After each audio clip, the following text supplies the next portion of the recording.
సిద్దిపేటకు చెందిన చక్రధర్ గౌడ్ ఫిర్యాదుతో పంజగుట్ట పిఎస్లో హరీష్ రావుపై కేసు నమోదైంది. అన్న చెప్పండి అన్న, కేసు పెట్టడానికి ప్రధాన కారణం. నాది పోయిన సంవత్సరం 2023లో కంప్లీట్ ఫోన్ మానిటరింగ్ అనే ఉందని నాకు అప్పటికెళ్ళే కొన్ని సాక్ష్యాలతో సహా ఉన్నప్పటికీ అప్పుడు చెప్తే ఏ పోలీసు వాళ్ళు పట్టించుకోలేదు. సో కొత్త ప్రభుత్వంలో ఇక్కడ చెప్పడం జరిగింది, నా ఫోన్ ఇట్లా ట్యాప్ అయింది అని తగిన ఆధారాలు ఇవ్వడం, నన్ను బెదిరించిన స్క్రీన్ షాట్స్, నన్ను డబ్బులు అడిగిన స్క్రీన్ షాట్స్ చూపించడం, దాంతో పోలీసు వాళ్ళు ఎఫ్ఐఆర్ చేయడం జరిగింది ఫోన్ ట్యాపింగ్. ఓకే, ప్రధానంగా ఫోన్ ట్యాపింగ్ కారణం హరీష్ రావుకు రాజకీయంగా మీరు ఎదురెళ్ళినందుకే ఫోన్ ట్యాపింగ్ చేసిండు అనుకోవచ్చా? అవును, ఖచ్చితంగా వారికి ఎదురెళ్ళినానే నా మీద ట్యాప్ చేశారు.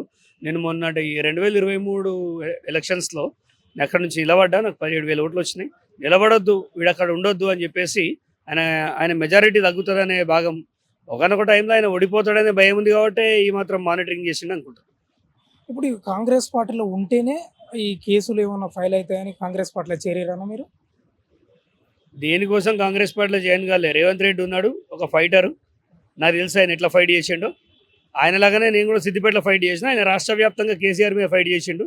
సో వారు నన్ను ఇన్స్పైర్ చేసారు కాబట్టి నేను ఇలాగ రాగలిగిన. మీ ఫిర్యాదులో రాధాకిషన్ రావు గారి పేరు కూడా చేర్చిండ్రు. ఆయన విదేశాల్లో ఉన్నాడు, ఎప్పుడు రావచ్చు మీకు? ప్రభాకర్ రావు అండి వాళ్ళు ఉన్నది. ప్రభాకర్ రావు, నన్ను ప్రభాకర్ రావు కాదు బేరిచ్చింది, రాధాకిషన్ రావు. జైలు ఉన్నాడు, ఆయన్నే నన్ను చంపుతామని బేరిచ్చిండు. చాలా విధాలుగా నా మనుషుల్ని, నాకు సంబంధించిన వాళ్ళని కూడా పోలీస్ స్టేషన్ పిలిపించి డబ్బులు అక్రమంగా వసూలు చేయడం కూడా జరిగింది.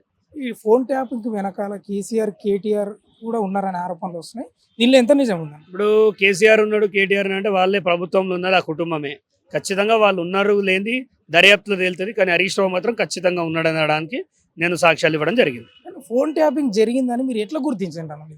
నాకు దానికి సంబంధించిన యాపిల్ ఫోన్ కదా, దానికి సంబంధించిన మెయిల్ ఐడికి మెయిల్ రావడం, పలానా వాళ్ళు ఫోన్ ట్యాప్ చేస్తారు, సెట్టింగ్స్ మార్చుకో అని చెప్పడం జరిగింది. అండ్ చాలా విట్నెసెస్ ఉన్నాయి, అవన్నీ ఇప్పుడు ఇక్కడ రివీల్ చేయొద్దు, పోలీస్ వాళ్ళకి ఇవ్వాల్సినవి అవన్నీ. సో దానికి సంబంధించి కరెక్ట్ ఇన్ఫర్మేషన్ ఉంది కాబట్టి పోలీసులు ఆయన పైన కేసు నమోదు చేశారు అనుకుంటున్నాను. సిద్దిపేట ఇప్పుడు హరీష్ రావు పైన తదుపరి కార్యాచరణ ఏముండబోతుంది? ఆయన చేసిన పాపాలకు ఆయనకు నిద్ర పడతలేదు. ఎవడో ఒకడు రాజకీయాల్లో ఉన్నప్పుడు మన బతుకు అనేది ఓపెన్ బుక్ లాగా ఉంటుంది. నాలాంటి వాడు వచ్చిండు, చదివితే కొన్ని విషయాలు బయటపడ్డాయి, అవి సమాజానికి చెప్పినా, న్యాయస్థానానికి చెప్పినా 8 ఏళ్ళ కేసు అవుతుంది.